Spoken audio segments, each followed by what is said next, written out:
ஓம் சாந்தி. 1/8/2026 காலை முரளி. பாப் தாதா, மதுபன். இனிமையான குழந்தைகளே, பிறரை பற்றிய வீணான சிந்தனையை விட்டு தனக்கு நன்மை செய்யுங்கள். நீங்கள் தங்கம் போல ஆகி மற்றவர்களுக்கு வழி சொல்லுங்கள். கேள்வி: அஷரீரி ஆவதற்கான பயிற்சியை யார் சதா செய்து கொண்டே இருக்கின்றனரோ அவர்களின் அடையாளங்களை சொல்லுங்கள். பதில்: அவர்கள் வலுக்கட்டாயமாக தங்களின் கர்ம இந்திரியங்களை வசப்படுத்துவது இல்லை. ஆனால் அவர்களின் கர்ம இந்திரியங்கள் தாமாகவே குளிர்ந்து விடுகின்றன. நாம் ஆத்மாக்கள் சகோதரர்கள் ஆவோம். இந்த நினைவு தானாகவே அமைந்து விடுகின்றது. தேக அபிமானம் விடுபட்டு கொண்டே செல்கின்றது. பெயர் உருவத்தின் நஷா முடிந்து கொண்டே செல்கின்றது. மற்றவர்களின் நினைவு வருவது இல்லை. பாடல்: நீ அன்பு கடலாக இருக்கின்றாய். ஓம் சாந்தி. இறைவன் ஒன்றும் அன்பு கடலாக மட்டுமே இல்லை, ஞான கடலாகவும் உள்ளார். சிவபாபா எல்லா விதமான தெய்வீக குணங்கள், இறை சக்திகளில் கடலாக தான் இருக்கிறாரு. அதனால் பாடல் தூ प्यार का सागर है, एक बूंद के प्यासे हम. அதனுடைய அர்த்தம் நீ அன்பின் கடலாக இருக்கின்றாய்.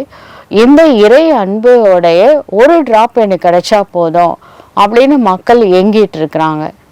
அதே மக்கள் ஒரு டிராப் நாலேஜ் கிடைச்சா போதும், ஏன்னா அவர் ஞானத்திலையும் கடலாக இருக்கிறாரு. எல்லாத்துலேயுமே இறைவன் கடலானவர் தான். ஞானம் மற்றும் அக்ஞானம். ஞானம் என்பது பகல், அக்ஞானம்னா அறியாமை. இது இரவை குறிக்கின்றது. ஞானம் என்ற சொல் தான் நல்லது. அக்ஞானம் என்ற சொல், அறியாமை என்பது நல்ல சொல் அல்ல. அரை கல்பமாக ஞானத்தின் பிராப்தம், அதாவது இப்ப கேட்குற ஞானத்தினுடைய பலன் அடுத்து சத்தியுகம் திரேதாயுகத்துல நாம அனுபவம் செய்வோம். அரை கல்பம் அக்ஞானத்தின் பலன். அக்ஞானம் அப்படிங்கிறது அறியாமை. இதனுடைய பிராப்தம் என்னன்னா துக்கம். ஞானத்தினுடைய பிராப்தம் சுகம் மற்றும் சாந்தி. அறியாமையின் பிராப்தம் துக்கமாகும், துக்கம் மற்றும் அசாந்தி. ஞானத்தின் பிராப்தம் சுகம், இதுவோ மிகவும் சுலபமாக புரிந்து கொள்ளக்கூடிய விஷயம் ஆகும். ஞானத்தினுடையது பகலாகும், அக்ஞானம் என்பது இரவு ஆகும். இதுவும் யாருக்குமே தெரியாத. ஞானம் என சொல்லப்படுவது எது, அக்ஞானம் என சொல்லப்படுவது எது, இவை எல்லைக்கு அப்பாற்பட்ட விஷயங்கள் ஆகும். ஞானம் என்பது என்ன, பக்தி என்பது என்ன என்று நீங்கள் அனைவருக்கும் புரிய வைக்கின்றீர்கள். ஞானத்தினாலதான் நீங்கள் பூஜைக்குரிய தேவதைகளாக ஆகின்றீர்கள். பூஜைக்குரியவர்களாக ஆகிவிட்டீர்கள் என்றால் என்னென்ன கோவில்கள் முதலானவை உள்ளன மற்றும் பூஜைக்கான சாதனங்கள் எவை என அறிந்து விடுகின்றீர்கள். இவை அனைத்தும் நினைவு சின்னங்கள் என்பதையும் அவற்றின் வரலாற்றையும் நீங்கள் அறிந்து கொள்கின்றீர்கள். யார் பூஜை செய்வதற்கு செல்கின்றனரோ அவர்கள் இந்த சீக்ரெட் இந்த தேவதைகள் யாரு, அவங்களுடைய வரலாறு என்ன என்பது தெரியாது. ஆனா பூஜா பண்ணுவாங்க, பக்தி செய்றாங்க. பூஜை என்பது பக்தி என சொல்லப்படுகின்றது. பக்தியின் பலனை கொடுப்பதற்காகத்தான் பகவான் பக்தர்களோடு சந்திக்க வர வேண்டியதாக இருக்கின்றது. அதுவும் பகவானை பூஜை அறையில் இருந்து பூஜைக்குரியவர்களாக ஆக்குகின்றார். பூஜைக்குரியவர்கள் சத்தியுகத்திலும் பூஜாரிகள் கலியுகத்திலும் உள்ளனர். குழந்தைகளாகிய நீங்கள் அனைத்தையும் அறிவீர்கள். இன்று இருப்பது என்ன, நாளை என்ன ஆகும் என்று விநாசமோ நிச்சயமா நடக்கதான் போகுது. அதுக்கப்புறம் என்ன ஆகுது? பைபிள்ல, குரான்ல, கீதையில எல்லாத்துலயும் விநாஷ் பற்றி எழுதப்பட்டிருக்கு. ஆனா உலகம் அழியும் சொல்றாங்க. அதுக்கப்புறம் என்ன ஆகும் அது யாருமே சொல்லலை. மீண்டும் புத்தம் புது பூமி வரப்போகுது. இதே பூமி பாபா மாத்தி கொடுக்க போறாரு. சத்துவ பிரதானமான அனைத்து வளங்கள் நிறைஞ்ச ஒரு பூமியை கடவுள் உருவாக்குறாரு. எந்த நேரம் வேண்டுமானாலும் அதற்கு முன்பாக விநாசம் நடக்கும். புது பூமி வேணும்னா பழசு அழிஞ்சுதானே ஆகும். அதற்கான ஏற்பாடுகள் சட்டுப்புட்டுன்னு வேலை முடியணும்ல, அதற்காக ஏற்பாடுகள் நடந்து கொண்டே இருக்கின்றன. அநேக இயற்கைக்கான ஆபத்துகளும் இருக்கின்றன. இதை எழுதி வைக்க வேண்டும். உள்நாட்டு யுத்தம் பாரத நாடை பொறுத்த வரைக்கும் இந்த சிவில் வார் அப்படின்றது என்னன்னா, இந்த காஸ்ட் ரிலீஜியனோட ப்ராப்ளம் அதிகமாகும். ஜாதி மத பிரச்சனைகள், அதனால ரத்தாறு ஓடும் மற்றும் இயற்கை ஆபத்துகள் ஏற்படும். நம்ம என்னதான் ஆத்மாக்கு ஜாதி இல்லை, மதம் இல்லை, எல்லாம் ஒளி புள்ளி தாங்க அப்படின்னு சொன்னாலும் எல்லாருக்கும் உள்ளே முதல்ல பிகேஸ்க்கு உள்ளே போயிடுச்சா, நம்ம எப்படி நான் பிகேஸை எல்லாரும் சகோதரர்கள் அப்படின்றத ஏற்றுக்க வைக்க முடியும்? நம்ம மாறினா உலகம் மாறும். நம்மளுக்குள்ள அந்த கான்ஷியஸ்னஸில் போகணும். நம்ம எல்லாருமே புள்ளி தாங்க, நானும் புள்ளி, நீயும் புள்ளி, எல்லாரும் புள்ளி. அந்த புள்ளின்னு வந்துட்டாலே போதும், நம்ம மற்றவங்களுக்கு ரெஸ்பெக்ட் கொடுப்போம், சம்மான் கொடுப்போம். யாரோட மனம் புண்படுற மாதிரி நம்ம பேச மாட்டோம். இப்போ பிகேஸே அப்படி இருந்தால் நான் பிகேஸு ஒரு வார்த்தை மற்றவங்க மனசு புண்படுற மாதிரி பேசினா நான் பிகேஸ் என்ன பண்ணுவாங்க, அது செயலில் காட்டுவாங்க, அடிதடியில் இறங்குவாங்க. நம்ம சொல்லில் காமிச்சா அவங்க செயலில் காட்டுவாங்க. சரிங்களா? நாம் மாறினா உலகம் மாறும். அவற்றை ஒன்றும் ஈஸ்வரிய ஆபத்துகள் அப்படின்னு சொல்ல முடியாத இயற்கை சீற்றத்துக்கு மக்கள் இறைவனின் சீற்றம்னு சொல்கிறாங்க. கடவுளுக்கு சீற்றம் வருமா? சிவபாபா கோவம் வருமா? அவங்க என்னென்னமா எழுதி வச்சுட்டாங்க சாஸ்திரத்தில், சிவனாலே கோவப்படுவார். நீங்கள் பார்த்தீங்களா கோவப்பட்டதை? எழுதிட்டாங்க. சரி, என்ன பண்ணுறது, ட்ராமாவில் இதெல்லாம் ஃபிக்ஸ் ஆகிருக்கு. கடவுள் பேரே ரிப்பேர் பண்ணி வச்சுட்டோம் நம்ம. அதில் இயற்கை சேதங்கள் அனைத்தும் இன்னும் கூட இனிமே தான் இருக்குது, பெரிய விஷயம். அதுக்குள்ளே நம்ம ரெடி வேற ஆகணும். விநாசம் ஆகிறதுல இயற்கை ஆக்சுவலாக உதவி தான் செய்த. ஏவுகணைகள் மூலமாக அந்த வெடிகுண்டுன்னா நியூக்ளியர் பாம் அதெல்லாம் போடுவாங்க.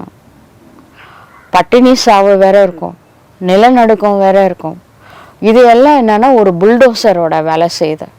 ஒரு வீடு ரொம்ப பழசாயிடுச்சு, பெருசாக இருக்கு, அதை ஒரு மனுஷங்களாம் உட்காந்து இடிச்சிட்டு இருக்க முடியாதுல்ல, பெரிய பெரிய புல்டோசர் கொண்டு இடிக்கிறாங்க. வீடு இடிச்சிட்டு அதுக்கப்புறம் அதே இடத்துல புது வீடு கட்டுறாங்க. ஆனால் அந்த வீட்டில் ஏற்கனவே இருந்தவங்க டெம்பரரியாக வேறு வாடகை வீட்டுக்கு போயிடுவாங்க. இங்கே நம்ம சொந்த வீட்டுக்கு போகிறோம். டெம்பரரி ஷிஃப்ட் பண்ணுறாரு, வீட்டை இடித்து தள்ளணும்ல, நம்ம எல்லாரையும் சொந்த வீட்டுக்கு அனுப்பிச்சிடுறாரு பரந்தாமத்துக்கு. அப்போ இந்த இடத்துல இடித்து தள்ளிட்டு அதுக்கப்புறம் புது வீடு வரப்போகுது. அதனால் இந்த பாம்ஸும் சரி, இயற்கை சீற்றங்களும் சரி, புல்டோசரோட வேலை பண்ணுது. சீக்கிரம் வேலை முடிக்கணும்ல. அதுக்கப்புறம் பூமி பரிவர்த்தனை ஆகும். சத்தோ பிரதானமான 5 தத்துவங்களுமே மாறப்போகுது. இவற்றின் மூலமாகத்தான் விநாசம் நடைபெற இருக்கின்றது. இல்லை என்றால் சத்தியுகத்தில் கொஞ்சம் மனிதர்கள் எப்படி இருப்பாங்க? நிச்சயமாக ஒரு நாள் இங்கே ஒன்று நடக்க தான் போகுது. புலி வருதுன்றாரு. அது வரும்போது நம்ம கேர்லெஸ்ஸாக இருக்கக்கூடாது. அட்டென்ஷனை அண்டர்லைன் பண்ணிக்க சொல்கிறாரு பாபா. போன அவ்யக்த முரளியில், சண்டே முரளியில் சொல்கிறாரு, அட்டென்ஷன் அண்டர்லைன் பண்ணிக்கோங்க. குழந்தைகள் நன்றாக அறிவார்கள். இந்த ஆடை இந்த சரீரம் அப்படின்ற ஆடை அனைத்தும் சுத்தம் செய்யப்படும். இது எல்லைக்கு அப்பாற்பட்ட பெரிய இயக்கமாகும். அசுத்தமான துணியை சுத்தம் செய்ததாக பாடப்படுகின்றது. இந்த துணிகளின் விஷயம் கிடையாது, இது சரீரத்தின் விஷயமாகும். ஆத்மாக்களை யோக பலத்தினால சுத்தம் செய்ய வேண்டும். இந்த சமயத்துல தத்துவங்கள் தமோ பிரதானமாக உள்ளன என்றால் சரீரமும் அது போலதான் உருவாகின்றது. பதீத பாவனர் பாபா ஆத்மாவை தூய்மை செய்கின்றார். மற்ற அனைத்தும் அழிந்து போகின்றன. எப்படி தூய்மை ஆக்குகின்றார் என்பதை நீங்கள் அறிவீர்கள். மிகவும் சுலபமான வழியை இறைவன் நமக்கு காண்பிக்கின்றார். ஆனால் மனிதர்களோ எதையுமே புரிந்து கொள்ளவில்லை. எங்கெங்கே பக்தி யஜ்யம் முதலியன நடைபெறுகின்றதோ அங்கே சென்று ஞானத்தை புரிய வைக்க வேண்டும். யாருக்கு நீங்கள் பக்தி செய்கின்றீர்களோ அவர்களின் வாழ்க்கை வரலாற்றை அறிந்து கொள்வதால் தான் நீங்கள் தேவதையாக ஆக முடியும். அவர்கள் எப்படி ஜீவன் முக்தி அடைந்தார்கள் என்பதை புரிந்து கொள்ளுங்கள் என்று சொல்ல வேண்டும். கோவில்களில் அமர்ந்து வாழ்க்கை வரலாற்றை புரிய வைப்பதனால் நன்றாக புரிந்து கொள்வார்கள். நீங்களும் பாபாவிடமிருந்து இப்பொழுது வாழ்க்கை வரலாற்றை கேட்கின்றீர்கள். குழந்தைகளாகி உங்களுக்கு எவ்வளவு ஞானம் கிடைக்கின்றது. பரம்பிதா பரமாத்மாவின் வாழ்க்கை வரலாற்றை யாருமே அறிந்து கொள்ளவில்லை. சர்வ வியாபி என சொல்வதனால் வாழ்க்கை வரலாறு ஆகிவிடாது. குழந்தைகளாகி நீங்கள் இப்பொழுது பரமபிதா சிவ பரமாத்மாவின் வாழ்க்கை வரலாற்றை அறிவீர்கள். அதாவது முதல் இடை கடை பற்றி அறிவீர்கள். இந்த சமயத்தை ஆரம்பம் என சொல்பவர்கள் இந்த சமயத்தில்தான் பாபா தூய்மையற்றவர்களை தூய்மையாக ஆக்குகின்றார்.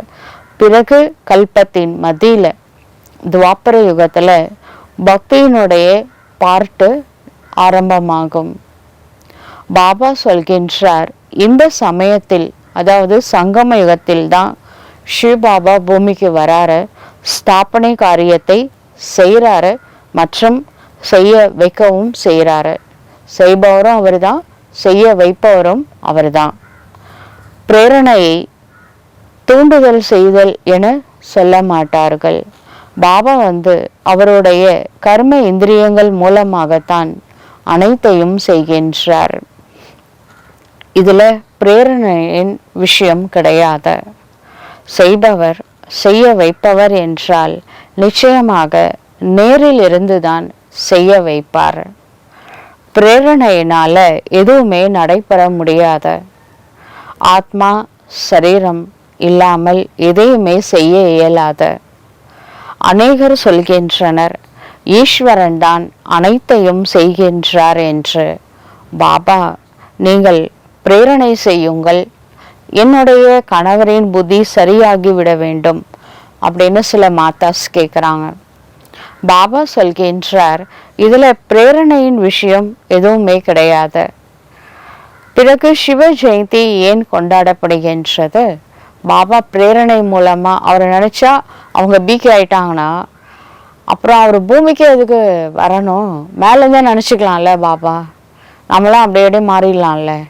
அதனால ப்ராக்டிக்கலாக தான் நடக்குமே தவிர பிரேரணைனா மேலேருந்து நினைக்கிறது, உடனே நம்ம மாறும்.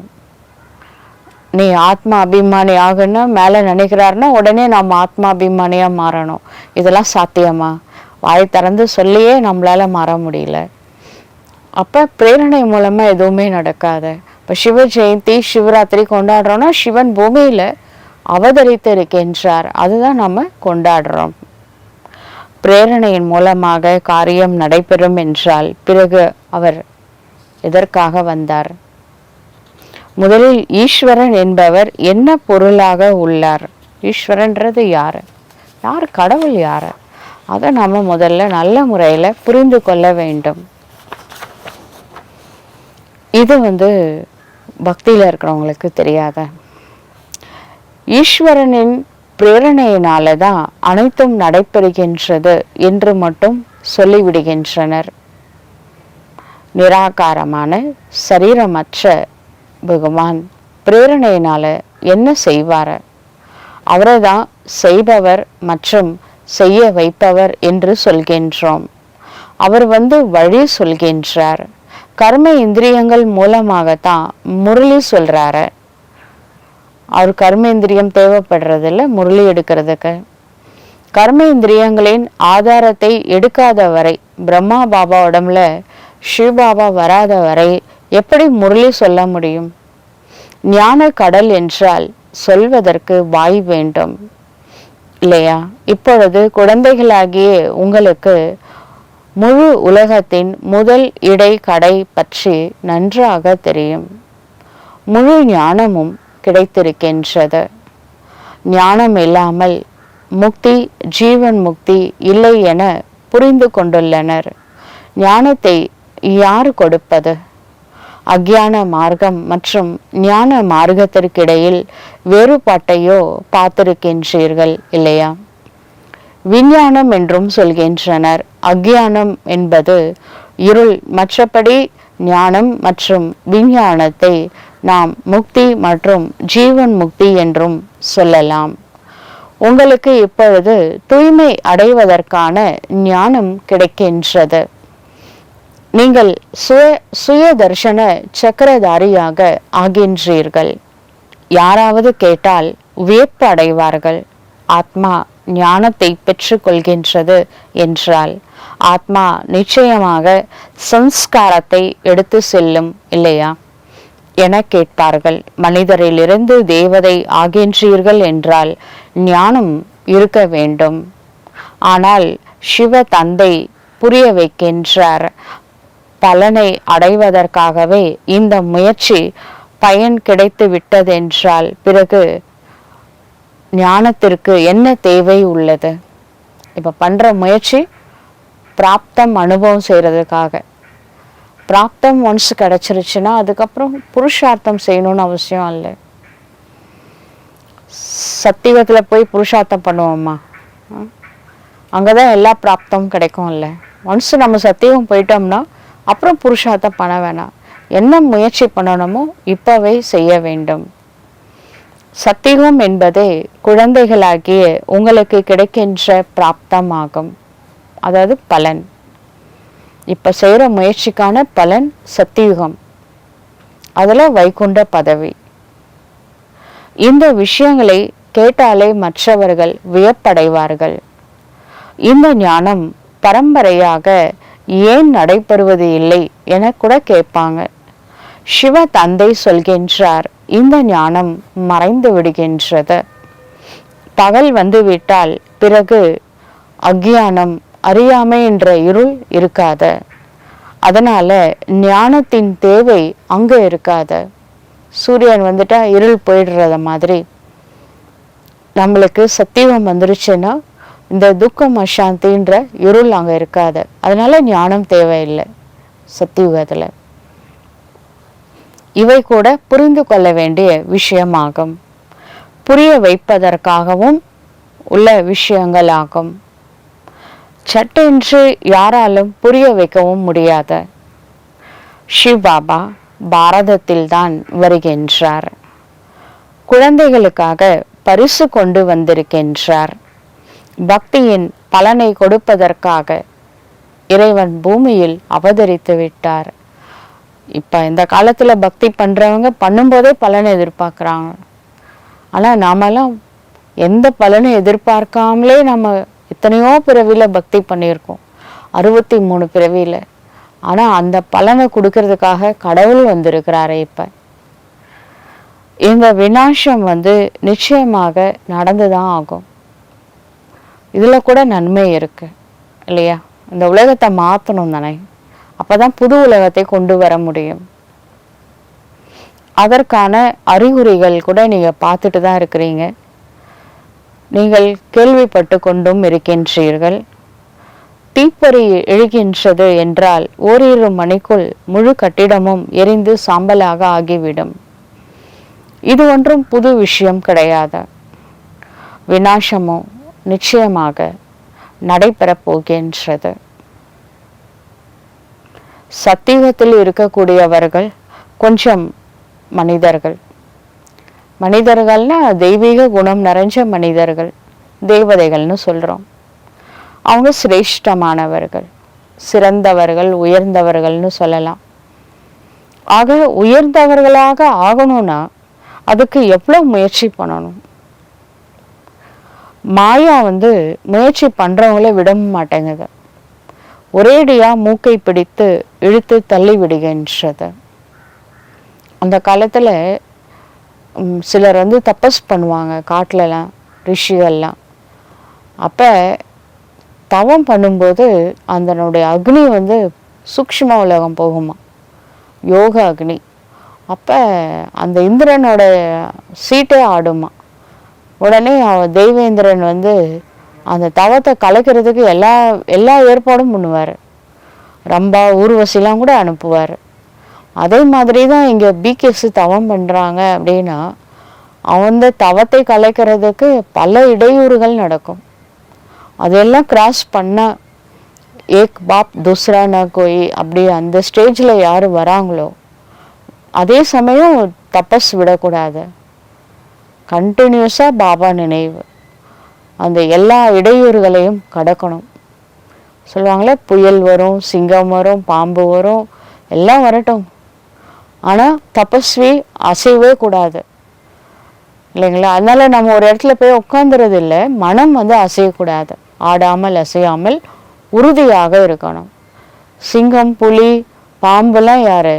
மனுஷங்க. அந்த மாதிரி கேரக்டர்ஸ்லாம் நம்ம முன்னாடி வருவாங்க. ஆனாலும் பயப்படக்கூடாது, தைரியத்தை விட்டுறக்கூடாது, தபஸ்யா கலையக்கூடாது. இது ஸ்ட்ராங்காக இருந்தீங்கன்னா இந்த ரம்பா ஊர்வசி மாதிரி அட்ராக்ஷன் பண்ணக்கூடிய மனுஷங்களும் உங்களுக்கு அனுப்பப்படுவார்கள். அதை புரிஞ்சுக்கிட்டு நீங்கள் என்ன பண்ணணும்? கண்டினியூஸாக பாபா நினைவில் இருந்தீங்கன்னா அதெல்லாம் போயிடுவாங்க. அப்புறம் உங்களுடைய தவம் வெற்றி அடையும். அதனுடைய பலன் சத்தியத்தினுடைய வைகுண்ட பதவி.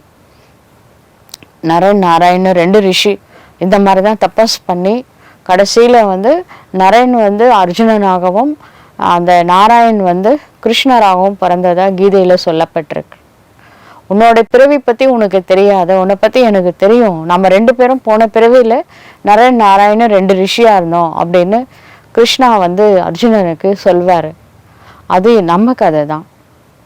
என்ன நடந்தாலும் தபஸ்யா பண்ணிகிட்டே இருந்தா அடுத்த பிறவி ஒரிஜினல் நாராயண், சத்திய நாராயண், அவரோட விஷ்ணு வம்சத்தில் நாம் வருவோம். ஆனால் தவம் கலையாமல் பார்த்துக்கணும். எந்த மாதிரி அட்ராக்ஷன்லேயும் மாட்டாதீங்க. அந்த மாதிரி கோவப்படக்கூடிய, கஷ்டம் கொடுக்கக்கூடிய மனுஷங்கள் அந்த துக்கம் எடுக்காதீங்க. அதே மாதிரி அட்ராக்ஷனில் மாட்டாதீங்க. அப்போ கண்டிப்பாக நம்ம தவம் வெற்றி அடைஞ்சதுன்னா பெரிய பதவி அவசியம் பாபா தருவார். கீழே விழுகிறவர்களுக்கு அதிகமான காயம் ஏற்படுகின்றது. அது கொஞ்சம் டைம் பிடிக்க தான் செய்யும். பாபாவுக்கு தெரியும் நம்ம 1 பிறவி 2 பிறவி பாவமாக செஞ்சுருக்கோம், 63 பிறவியோட பாவம்னா கொஞ்சம் லேட் ஆகும்னு அவருக்கு தெரியும், கண்டிப்பாக தெரியும். ஹரிச்சந்திரனுக்கு பக்தியில் சொல்கிறாங்க, இந்த பிறவி உனக்கு கொஞ்சம் டஃப்பாக இருக்கும். அதாவது 4 பிறவியோட பாவத்தை செட்டில்மெண்ட் பண்ணணும். ஒரே பிறவியில் பண்ணுறியா இல்லை 4 பிறவியாக பிரித்து கொடுக்கட்டுமா அப்படின்னு கடவுள் கேட்டாராம்.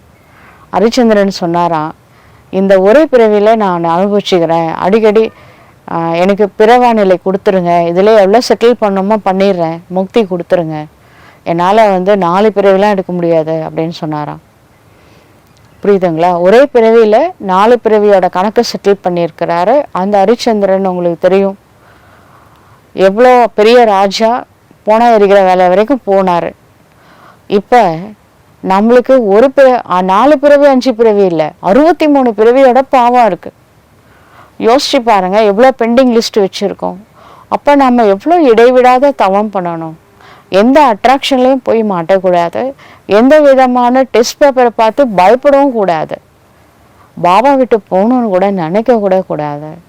தபஸ் கலையவே கூடாது, கண்டினியூஸாக தபஸ் பண்ணிக்கிட்டே இருக்கணும். கடைசியில் வெற்றி கண்டிப்பாக. அந்திம விஜய் சத்தியக்கி ஹோத்திக அப்படின்னு சொல்லுவாங்க. கடைசி வெற்றி யார் பாபாட்ட உண்மையாக இருக்கிறாங்களோ அவங்க தான். அந்த வாய்மையே வெல்லும்னு சொல்கிறாங்கல்ல, அந்த உண்மை வெல்லும். பாபா அவங்களுக்கு உதவி செய்வார். பாபாட்ட சத்தியமாக இருக்கணும். பெரியதிலும் பெரிய காயம் காம விகாரம் தான். அதுக்கிட்ட கொஞ்சம் கேர்ஃபுல்லாக இருங்க. வேணா டபுள் அண்டர்லைன் பண்ணிக்குவாங்க. அதனால தான் காமம் மகா எதிரி அப்படின்னு பாபா சொல்கிறார். ஒரு ஆன்மீக முயற்சியாளர், ஒரு நல்ல தவம் செய்யக்கூடியவர்களுக்கு முதல் டெஸ்ட் பேப்பர் இதுதான். கேர்ஃபுல்லாக இருங்க. இதுதான் தூய்மையை இழக்க செய்வது. விகாரத்தினால தான் இன்றைக்கி உலகத்தில் சண்டை. 90% இப்போ ஒருத்தவங்க ஜெயிலில் இருக்காங்கன்னா எதனால் ஜெயிலில் இருக்கீங்கன்னு நினைக்கிறீங்க? 90% காம விகாரம். காமத்தினால தான் கோபம் வருது, அதனால் கொலை செய்கிற அளவுக்கு போகிறாங்க. நிறைய விஷயம் ஃபஸ்ட்டு விகாரத்தினால தான் நடக்குது. அதுக்கும் ஆதாரம் பாடி கான்ஷியஸ் தான். அதனால தான் பாபா சொல்கிறாரு, ஆத்ம உணர்வுக்கு வாங்க. ஆத்ம உணர்வு வந்தால் விகாரமான எண்ணங்களே வராது. அதனால தான் யோகா கலையாமல் பார்த்துக்கோங்க. சதா மனசு கை வேலை செஞ்சாலும் மனசு பாபாகிட்ட இருக்கட்டும். விகாரங்களிலிருந்து விடுபடவில்லை என்றால் இதை விட பாத்திரங்களை தொலைகிறது நல்லது அப்படின்னு பாபா சொல்கிறார். கூட்டி பெருக்கும் வேலை செய்தாலும் நம்ம தூய்மையாக இருக்கலாம். இப்போ நிறைய பேர் அந்த காலத்தில் மாதாஸ்லாம் சரண்டர் ஆனாங்களே, வீட்டில் இருந்தால் பிரச்சனை விகாரத்தினால. அதுக்கு பாபா வீட்டில் பெருக்கி துடைக்கிற வேலை செய்கிறேன் பாபா, பாபா உன் வீட்டில் பாத்திரம் கழுவுற வேலை செய்கிறேன். இது மலை மாதிரி குவிஞ்சிருக்கும் பாபா வீட்டில் பாத்திரம்லாம், அது கூட நான் செய்கிறேன், ஆனால் என்ன அதுலேருந்து காப்பாத்திரு விகாரத்துலேருந்து அப்படின்னு மாதாஸ் அப்ளிகேஷன் போடுறாங்க. இதில் அதிகமான தைரியம் வேண்டும். பாபா வீட்டுக்கு உள்ளே வர்றதும் சாதாரண விஷயம் இல்லை, அதுக்கு தைரியம் அதிகமாக இருக்கணும், மனோபலம் வேணும். யாராவது பாபாவிடம் அடைக்கலமாக வருகின்றார்கள் என்றால் பிறகு அது வரைக்கும் நல்லா இருந்த மாயா பாபாகிட்ட வந்ததுக்கப்புறம் டெஸ்ட் பேப்பர் எடுத்துகிட்டு வரும். 5 விகாரங்கள் அப்படின்றது ஒரு நோய் தான். அதை நாம தான் மருந்தீஸ்வரன் நம்மளுக்கு மருந்து கொடுக்குறாரு. அதை யூஸ் பண்ணி அந்த நோயிலேருந்து வெளியில் வரணும். ஆனால் இந்த மருந்து ஞானத்தின் மூலமாக தான். ஞானம் ஒரு அருமருந்து, தியானமும் ஒரு மருந்து தான். இந்த ஞானம் யோகம்ன்ற மருந்து என்ன வேலை செய்ய ஆரம்பிச்சதுன்னா, ஒருவேளை உங்களுக்கு நெகட்டிவ் தாட்ஸ் வந்தால் கூட அது சர்வம் சிவார்ப்பணம் பண்ணிட்டு தொடர்ந்து முயற்சி பண்ணிக்கிட்டே இருங்க. ஆழகால விஷயத்தை அவர் முழுங்கிடுவார், ஒன்றும் பிரச்சனை இல்லை, அவர் பார்த்துப்பாரு. அதுக்கப்புறம் இந்த கடையிறதை மட்டும் நிறுத்தவே கூடாது. கடைசியில் தான் அந்த ஞான அமிர்தம், தேவாமிர்தம் வரும். தேவாமிர்தத்தை லக்ஷ்மி எடுத்துக்கிட்டு வெளியில் வருவாங்க. அப்போ லக்ஷ்மின்றது உயர்ந்த பதவி, வைகுண்ட பதவியை குறிக்கக்கூடியது. அதனால் கடையிறதை நிறுத்தாதீங்க, கிளாஸ் கேட்குறத நிறுத்தாதீங்க. தொடர்ந்து யோகா பண்ணிக்கிட்டே இருங்க, கிளாஸ் கேட்டுகிட்டே இருங்க. நடுவில் கட் ஆனால் திருப்பி லிங்க் கொடுத்துருங்க. பாபா பாபா பாபா, அவ்வளோதான். அவர் கண்டிப்பாக காப்பாற்றுவார். பாபா மட்டும்தான் நினைக்கணும். முதலிலோ பக்கா நிச்சய புத்தி வேணும். சரண்டர் ஆகிறவங்களுக்கு சொல்கிறார். சரண்டர் ஆகிறது அப்படின்னா உயிரோட இறக்குறது மாதிரி. இறந்து விட்டுட்டா அப்படின்னா என்ன அர்த்தம்னா அந்த நங்குரம் எடுத்துடணும். திருப்பி பழைய உலகத்து பக்கம் புத்தி போகக்கூடாது. ஒன்ஸ் பாபான்னு வந்துட்டா திருப்பி அங்கே போகக்கூடாது. ஒரு ஸ்டெப்பு முன்னாடி வச்சிங்கன்னா பின்னாடி திரும்பி பார்க்கக்கூடாது கலியுகத்தை. கலியுக விகாரங்களின் கரையிலிருந்து, அதனுடைய கட்டுப்பாட்டிலிருந்து நீங்கள் விடுபட்டு விட்டீர்கள். இப்பொழுது நாம் யாத்திரையில் போய்கொண்டே இருக்கின்றோம். இது பிசிக்கலா சரண்டர் ஆனவங்களுக்கு மட்டும் இல்லை, மனசால சரண்டர் ஆனவங்களுக்கு கூட. நீங்க எங்க இருந்தாலும் சரி, பாபா நினைவில் இருங்க. நாம பூமிக்கு ஒரு யாத்திரை வந்தோம், 84 வேஷம் போட்டோம். இது யாத்திரை முடிகிற டைம். இப்ப நம்ம ஆன்மீக யாத்திரை கிளம்ப போறோம், வீட்டுக்கு போகணும்.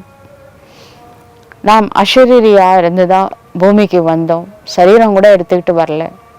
எல்லாம் இங்கிருந்து எடுக்கப்பட்டது. திரும்பவும் இந்த பூமி கொடுத்துட்டு தான் நம்ம கிளம்புவோம். ஒரு வேஷம் முடிச்சு இன்னொரு வேஷம் போகும்போது கூட எதுவும் எடுத்துட்டு போக மாட்டோம். கர்மா பலன் வரும் நம்ம கூட, அது வேற விஷயம். மற்றபடி ஸ்தூலமா எந்த பொருளும் எடுத்துட்டு போக மாட்டோம். இந்த மாதிரி பல வேஷம் போட்டு இப்போ டோட்டலாவே நம்ம வைண்ட் அப் நடக்க போகுது. வீட்டுக்கு போறோம். எதை எடுத்துட்டு போறோமோ அது மட்டும் பேக் பண்ணுங்க வீட்டுக்கு போறதுக்கு. மீதி தேவையில்லாத வேஸ்ட் நெகட்டிவ்லாம் எங்கேயே விட்டுருங்க. இதெல்லாம் மனசுல இருந்து முதல்ல அப்புறப்படுத்துங்க. ஆத்மாவுக்கு இந்த ஞானம் உள்ளது. நாம் ஒரு சரீரம் விட்டு இன்னொரு சரீரத்திற்கு செல்வோம். நாம் இல்லற விவகாரத்தில் இருந்து கொண்டே தாமரை மலருக்கு சமமாக தூய்மையாக ஆகி யாத்திரையில் உள்ளோம். புத்தியில இது நினைவு இருக்க வேண்டும். ஆக்சுவலா இந்த உலகம் சுடுகாடு. கடவுளுக்கு கூட மயான வாசின்னு சொல்லிட்டாங்க. மயானம்னா ஒரு மயான அமைதின்னு சொல்லுவாங்கள்ல. இந்த சுடுகாட்டில் இருக்கிறது மயான அமைதி தான், டெட் சைலன்ஸ். நம்ம ஸ்வீட் சைலன்ஸ்க்கு போகிறோம். அதனால நம்ம போகிற இடம் நல்ல இடம், அதனால நம்ம கவலைப்பட வேணாம். சிலருக்கு பயம், அதுக்கு பேர் மரண பயம்னு பேர். ஐயோ செத்துட்டா என்ன பண்ணுற, செத்துட்டா ஒன்றும் ஆகாது. ஆத்மா பரந்தாமத்துக்கு போகும், அதுக்கப்புறம் பூமிக்கு வரும், வைகுண்டத்துக்கு வரப்போகிறோம். அதனால இந்த சாவு பற்றி பயப்பட வேண்டிய அவசியமே இல்லை. டெம்பரரியாக வேற வேஷம் இங்கே இருப்போம். வைண்டப் எப்போ நடக்குதோ அப்போ நம்ம கிளம்பிடுவோம். அதனால இன்னைக்கே சரீரம் விட்டாலும் பயப்பட வேண்டிய அவசியம் இல்லை. மரண பயம் தேவையில்லாத விஷயமாகும். நமக்கு பாபா ஆஸ்தி கொடுப்பதற்காக வந்திருக்கிறாரு. இது ஒரு சுடுகாடு, இது மேலே ஆசை வைக்காதீங்க. நம்ம சுக்கதாம் போக போகிறோம், வைகுண்ட பதவி கிடைக்க போகுது. இதெல்லாம் பாபா தான் சொல்கிறார். இதெல்லாம் ஒரு யுக்தி. சுடுகாட்டு மேலே யாருக்காவது பற்று வருமா? ஒரு நாள் நைட்டு போய் படுத்து பாருங்க, பயமாக இருக்காது? இந்த உலகமே ஒரு சுடுகாடுங்க, இது மேலே எப்படி இவ்வளோ பற்று வருதுன்னு தெரில. நம்மளுக்கு சிவபாபா வந்திருக்கிறாரு ஆஸ்தி தருவதற்காக, யுக்திகளை சொல்லி கொடுக்குறாரு. இதெல்லாம் மனசில் இருக்கணும், வெளியிலலாம் சொல்லிடாதீங்க, பயந்துட போகிறாங்க சுடுகாடு அப்படின்லாம். இது நம்ம அந்த வைராக்கியம் வர்றதுக்காக நம்ம யூஸ் பண்ணிக்க வேண்டிய வார்த்தைகள். இந்த உலகத்தில் ஒன்றும் இல்லை, இது சுடுகாடு. மனுஷால நடைப்பணங்களாக பாருங்க. இதெல்லாம் வைராக்கியம் வர்றதுக்காக வாய் திறந்து சொல்லிடாதீங்க, பயந்துருவாங்க. சரிங்களா? தூய்மைப்படுத்துவதற்காக நாம் யோகத்தில் இருக்கின்றோம். அதுக்காக தான் அந்த உடம்புலேயே ஆத்மா இருக்கு. ஆத்மாவை கம்ப்ளீட்டாக பியூரிஃபிகேஷன் பண்ணணும். இது எப்படி நடக்கும்? இறை நினைவில் தான். நினைவினால்தான் விகர்மங்கள் விநாசமாகும். அப்பொழுது ஆத்மா சரீரத்தை விட்டுவிடும். இந்த யாத்திரை எவ்வளவு அற்புதமான யாத்திரையாகும். பாபாவை நினைவு செய்யுங்கள், தங்களின் ராஜதானியை நினைவு செய்யுங்கள். போதும். இவ்வளவு சுலபமான விஷயம் கூட நிறைய பேர் நினைக்கவே மாட்டேங்கிறாங்க. அலஃப் அப்படின்னா சிவ் தந்தை, தந்தையை நினைவு செய்யுங்கள் போதும். ஆனால் மாயா அந்த கடவுளை நினைக்கவே விட மாட்டேங்குது. முயற்சி செய்ய வேண்டியதாக இருக்கின்றது. ஆத்மாவுக்கு ஞானம் கிடைத்திருக்கின்றது. நம்முடைய பாபா வந்து விட்டார். அனைத்து ஆத்மாக்களின் தந்தை பூமியில் அவதரித்து விட்டார். ஆத்மா படிக்கின்றது இல்லையா? ஆத்மா சரீரத்தின் மூலம் பிறவி எடுக்கின்றது. ஆத்மா சகோதரன் ஆகும். தேக அபிமானத்தில் வருவதனாலதான் அநேக சம்பந்தங்கள் இருக்கின்றன. இங்கே நீங்கள் சகோதரிகளாக இருக்கின்றீர்கள். தங்களுக்குள்ள சகோதரிகளாக இருக்கின்றீர்கள். சகோதரிகளாகவும் இருக்கின்றீர்கள். இல்லற மார்க்கம் இல்லையா? இருவருக்குமே ஆஸ்தி வேண்டும். ஆத்மாதான் முயற்சி செய்கின்றது. தேக அபிமானம் என்பது இருக்கக்கூடாது. சரீரமே இல்லை என்றால் எதன் மூலம் விகாரத்தில் செல்வீர்கள்? நாம் ஆத்மா பாபாவிடம் செல்ல வேண்டும். எவ்வளவு யோகியாக ஆகிக் கொண்டே செல்கின்றோமோ கர்ம இந்திரியங்கள் சாந்தமாக ஆகிக் கொண்டே செல்லும். யோகா பண்ண பண்ண கர்மேந்திரியங்கள் சீத்தலமாகும். தேக அபிமானத்தில் வருவதால் தான் கர்ம இந்திரியங்கள் சஞ்சலம் அடைகின்றன. பாடி கான்சியஸ்ல வந்தால் கர்ம இந்திரியங்கள்ல சஞ்சலம் ஏற்படும். அது ஆத்மாவுக்கே தெரியும். நமக்கு பிராப்தி ஏற்பட்டு கொண்டே இருக்கின்றது. சரீரத்திலிருந்து விலகி கொண்டே செல்வீர்கள். கர்மேந்திரியங்கள் சாந்தமாகிக் கொண்டே செல்லும். சன்னியாசிகள் மருந்து உட்கொண்டு கர்மேந்திரியங்களை சாந்தப்படுத்துகின்றனர். அதுவோ ஹட்டு யோகம் என்று சொல்லப்படுகின்றன. ஹட்டு அப்படின்னா பிடிவாதம். பிடிவாதம் பிடிச்சு கர்மேந்திரியங்களை அந்த என்ன சொல்லுவாங்க, ஹட்டு யோகம் அப்படின்னா பயிற்சி.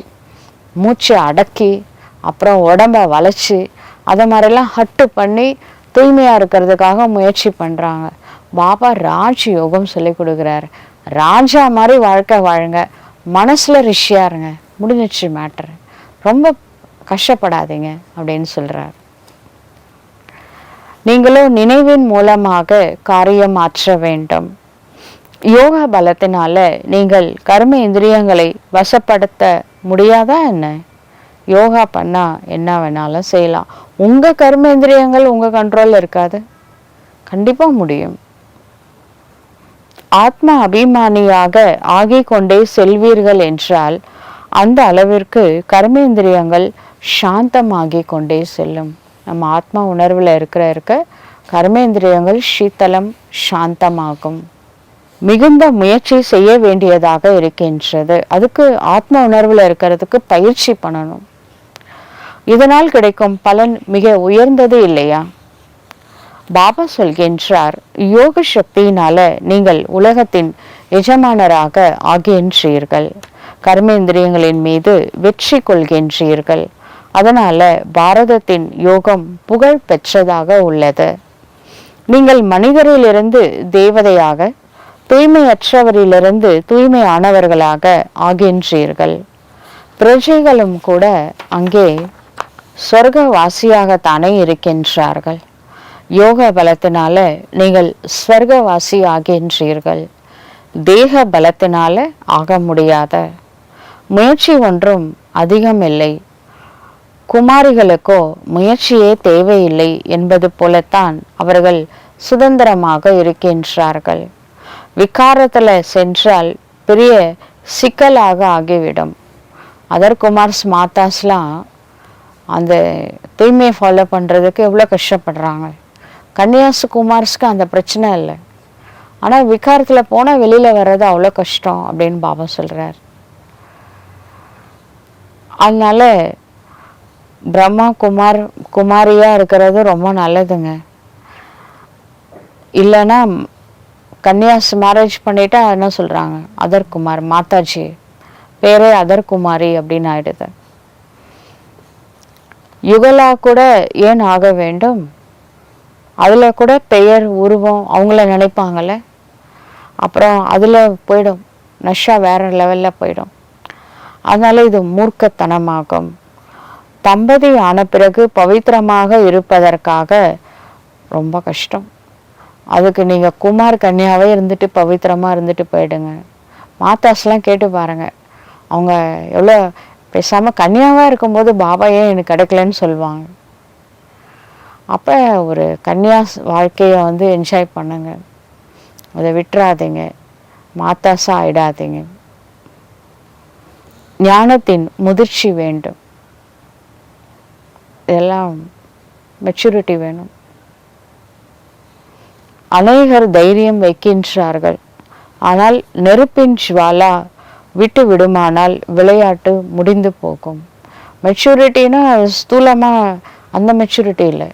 இந்த மனசில் வைராக்கியம் வரணும். அப்போ தான் வந்து சீச்சி, அதுதான் பாபா ஏற்கனவே சொன்னார், போனமா பாருங்கள். அப்போ வைராக்கியம் வரும். அப்போ தைரியமாக இருக்கணும், வைராக்கியத்தோடு இருக்கணும்.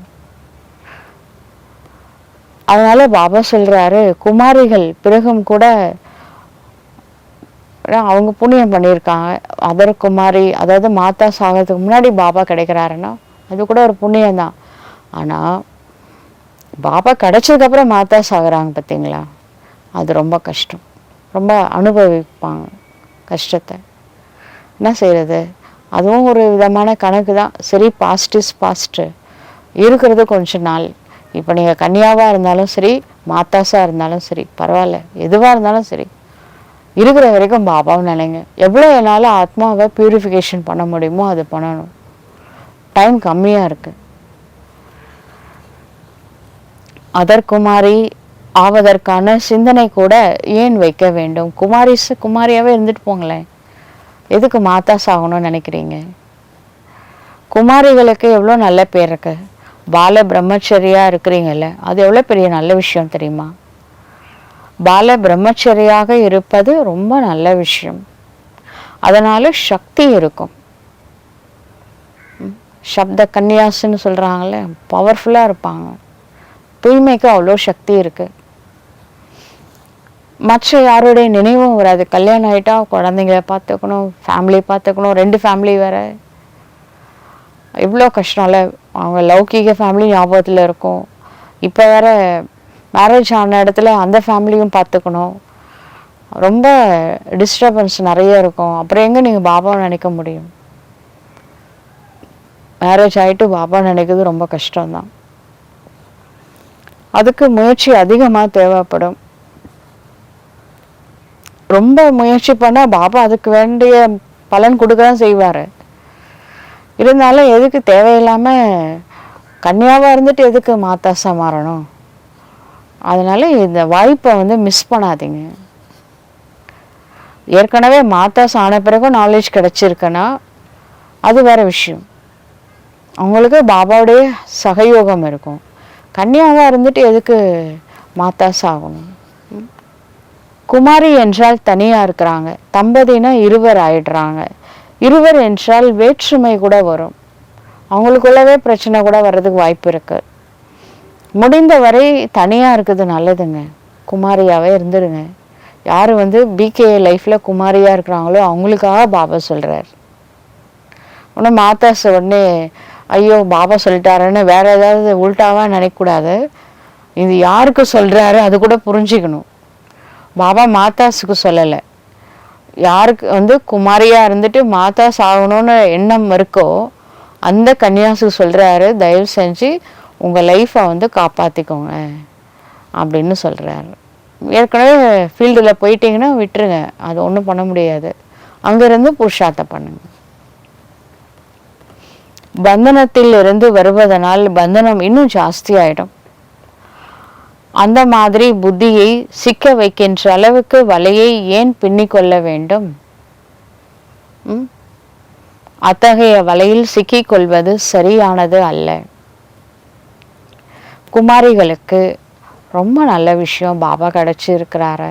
புதுசாக போய் எங்கேயும் மாட்டிக்காதீங்க. இது ஒரு சின்ன ரெக்வஸ்ட். மாத்தாஸ் கேளுங்க சொல்லுவாங்க, கன்னியாவாக இருக்கும்போதே பாபா ஏன் கிடைக்கல அப்படின்னு தான் சொல்லுவாங்க. குமாரிகள் நல்ல பெயரையும் வெளிப்படுத்துகின்றனர்.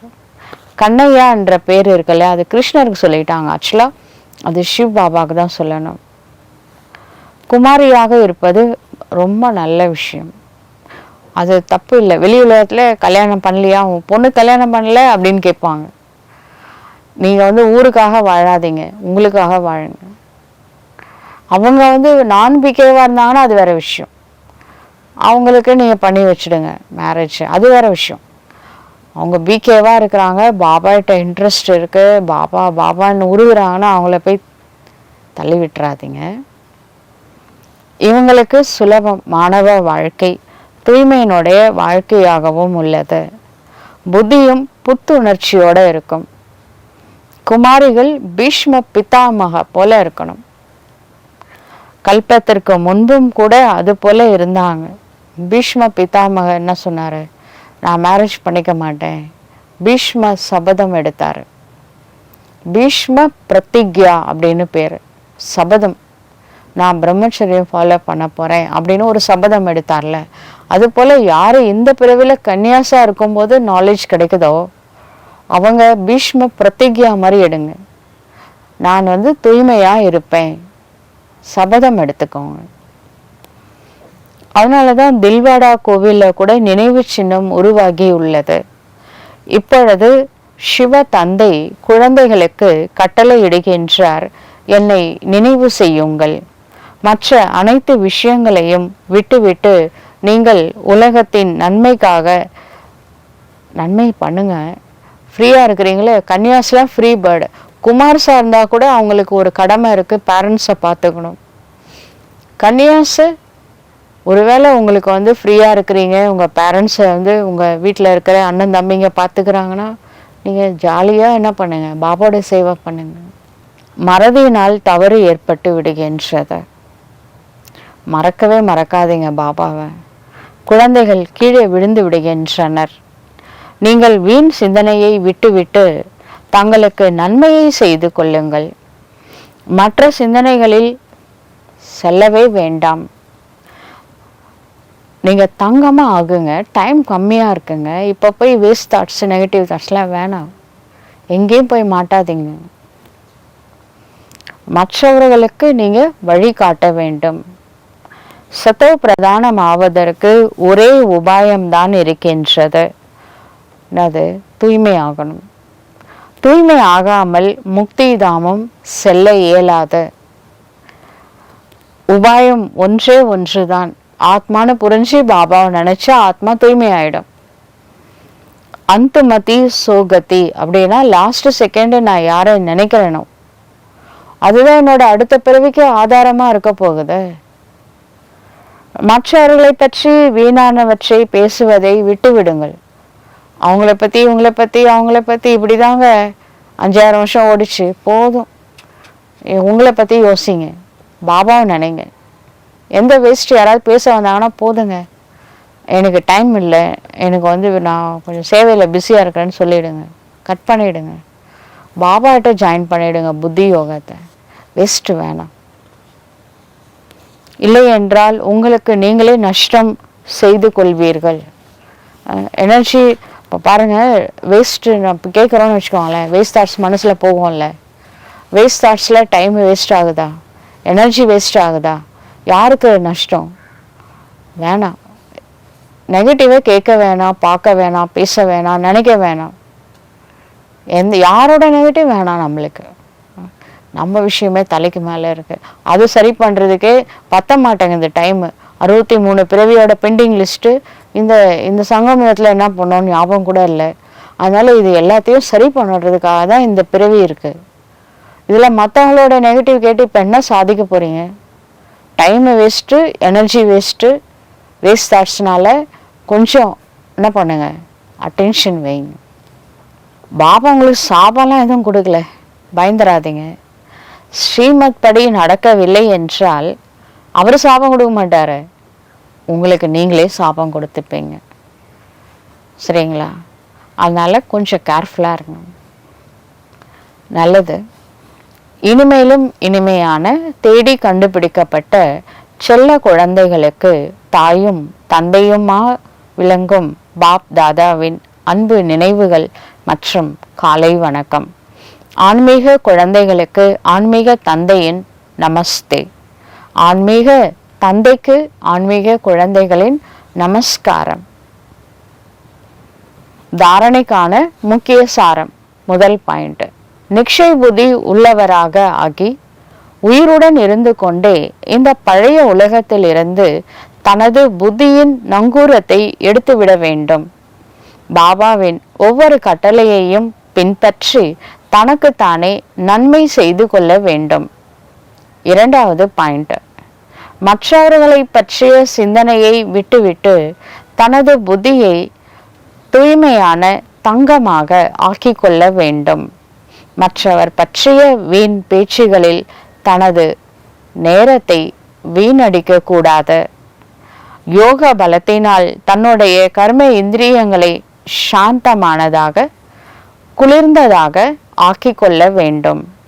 வரதானம்: தன்னுடைய வெற்றி அல்லது சாதனையை நிச்சயம் என்று புரிந்து கொண்டு சதா கவலையின்றி இருக்கக்கூடிய நிச்சய புத்தி உள்ளவர்கள் ஆகுக.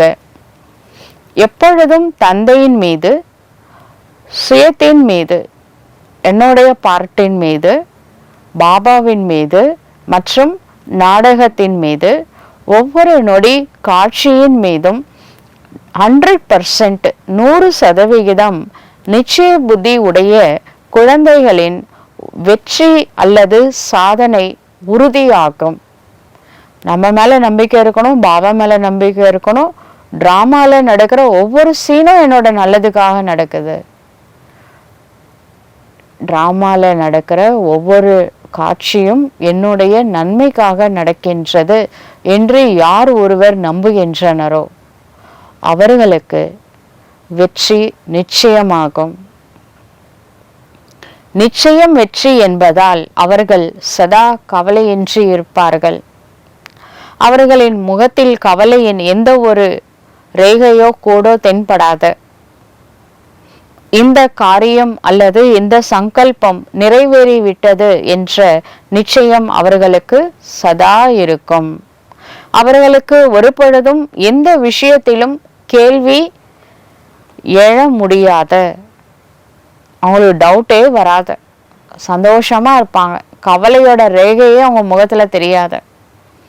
மனசுலேயே வேஸ்ட் தாட்ஸ் இருக்காது. ஏன்னா அவங்களுக்கு நம்பிக்கை இருக்கு, எது நடந்தாலும் நல்லதுக்கு தான் நடக்குது.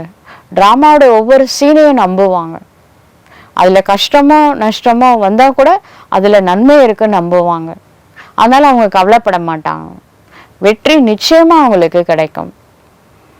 ஸ்லோகன்: கேட்பதிலும் மற்றவர்க்கு மற்றும் சொல்வதிலும் பாவனை மற்றும் உணர்வை மாற்றி விடுவதுதான் சூழ்நிலையை, வாயுமண்டலத்தை கெடுப்பதாகும்.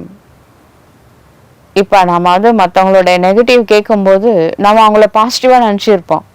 இவங்க சொல்கிறவங்க ஒருவேளை பொய் கூட சொல்லுவாங்க. ஆனால் அதை நம்பிட்டு நம்ம அவங்கள நெகட்டிவாக பார்ப்போம்.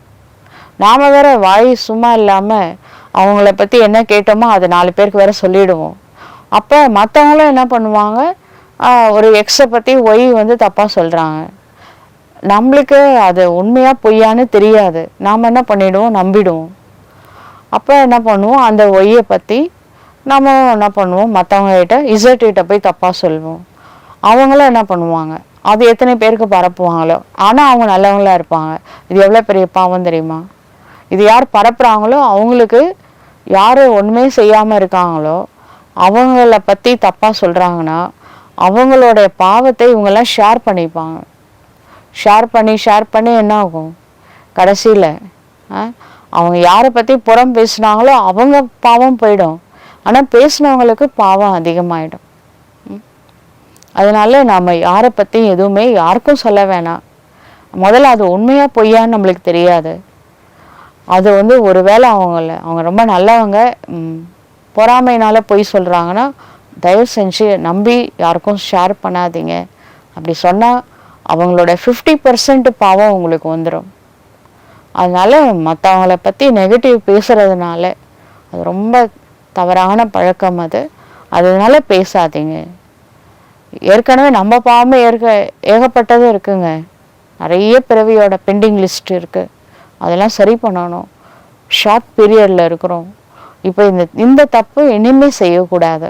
அதுதான் ஸ்லோகன்ல சொல்றாரு. நம்ம என்ன கேட்குறோம், என்ன பேசுகிறோம், அது ரொம்ப அட்டென்ஷன் வைக்கணும். அதனால மற்றவங்களுடைய மனசை நம்ம நெகட்டிவ் பர்சனாலிட்டியாக ஒருத்தவங்களை கிரியேட் பண்ணிட்டோம் அப்படின்னா அப்போ அந்த சூழ்நிலை கெட்டு போயிடும்ல. அதனால எதுக்கு நம்மளுக்கு, நம்ம வைப்ரேஷனை கிரியேட் பண்ணணும். நம்ம இல்லத்தை ஆலயமாக்கணும், ஆலயத்தை இல்லமாக்கிடக்கூடாது.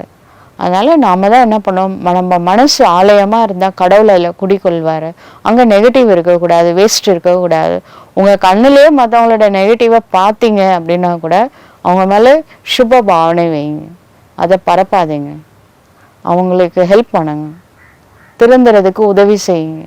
இதை போய் எல்லார்ட்டையும் போய் பரப்பி சூழ்நிலை கெட்டு போயிடுது தானே, வாயு மண்டலத்தை கெடுத்துடுற மாதிரி ஆயிடுது. அந்த செயலை நம்ம செய்யக்கூடாது. இது டிஸ்சர்வீஸ். நம்ம சேவை பண்ணுறதுக்காக வந்திருக்கிறோம்.